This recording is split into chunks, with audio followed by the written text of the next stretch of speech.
The movie we'll be covering today is National Anthem, which is directed by Gilford and written by David Largman Murray, Kevin Best, and Gilford. The film is based on Dylan, played by Charlie Plummer, a soft-spoken 21-year-old construction worker who has an alcoholic mother and who is the father figure to his little brother, and he works odd jobs to help his family.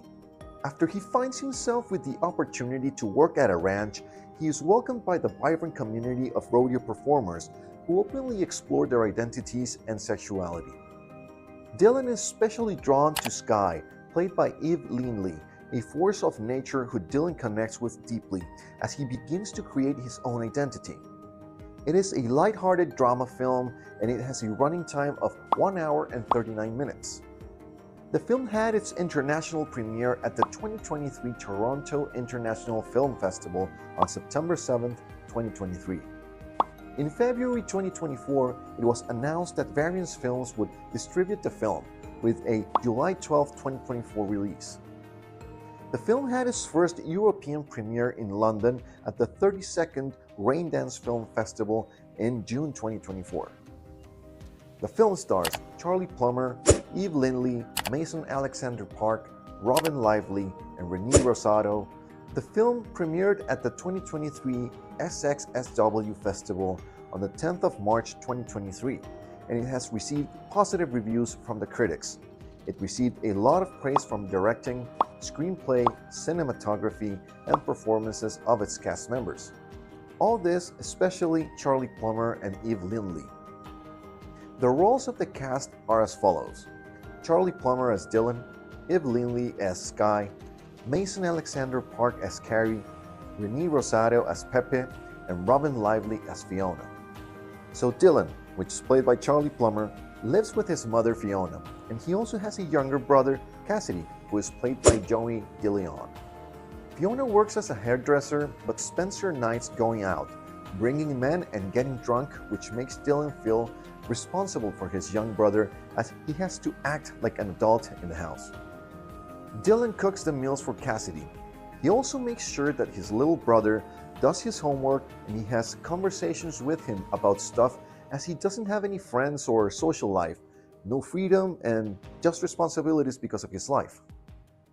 Dylan works as a construction worker so he can save money to buy an RV, which he feels will be the way for him to explore the world outside of his life. To make as much money as he could, he took the job working on this ranch called House of Splendor. He is hired by Pepe and is instantly crushing to a trans woman named Sky, who knows he is getting interested in her, but she encourages it as she is welcoming just like everyone else at the rodeo, who are all very accepting and very loving people. Without any pause or hesitation, everyone at the House of Splendor welcomes the young man into their homes.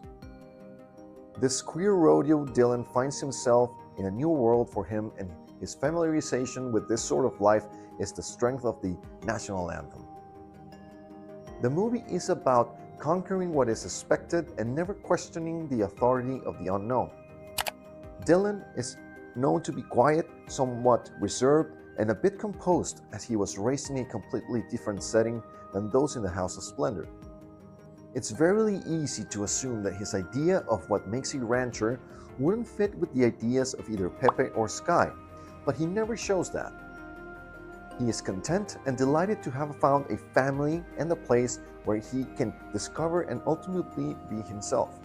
He has never been exposed to an environment like this, not just to different sexualities, but to people who are sweet, caring, and respectful to each other.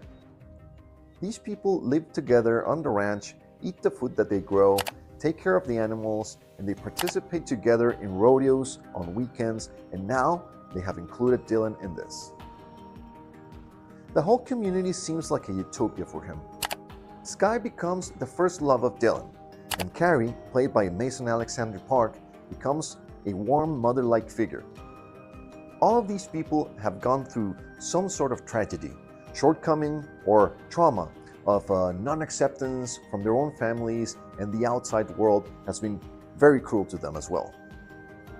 The whole concept of a chosen family comes into play with this movie, how people form communities based on acceptance, kindness, and love. The movie revolves around this theme as the cinematographer Kathleen Arzamendi helps us enter this world by presenting it lovingly and intimately. The big sky, the sunsets, the way people are seen in the light, and the college-like presentation of all the people living at the rodeo gives us that experience. It shows how these people are not just survivors, but are living to the fullest. This rodeo is their world, and they have created this world so they can live in it and cherish it while not caring what the world thinks of them. The film is not about whether Dylan finally ends up with Sky or not. It's just about a young, shy man who finds his people, his chosen family, and the most important thing, hope for himself and his little brother. The subtle messaging also has a deeper meaning, that whoever wants to join this community is welcomed with open arms, and that's what America is supposed to mean. Wherever you're coming from, or whatever your background is, your sexuality, and how you view yourself, you will be welcomed at the end of the day. So the theme of the movie is really powerful, sweet, tender, and just amazing.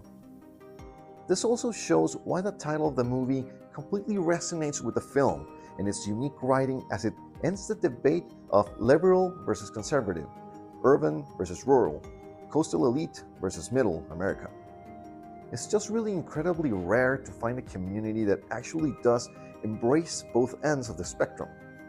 The film is a soulful exploration of a completely different and diverse world that, with a touch of the American spirit, creative, and is also unique. The film is a soulful exploration of a completely different and diverse world with a touch of the American spirit, creative, and unique. The film has received a 90% score on the review aggregator website Rotten Tomatoes, while getting a score of 72 out of 100 on Metacritic, so this also makes this film a must-watch for our audience. And that's it, folks. If you like this video, don't forget to hit that like button, comment, share, and subscribe to our channel to watch the latest and exclusive movie reviews. If you have any requests, thoughts, or recommendations for movie reviews, just drop them below in the comment section, and we'll see you in the next one. Peace.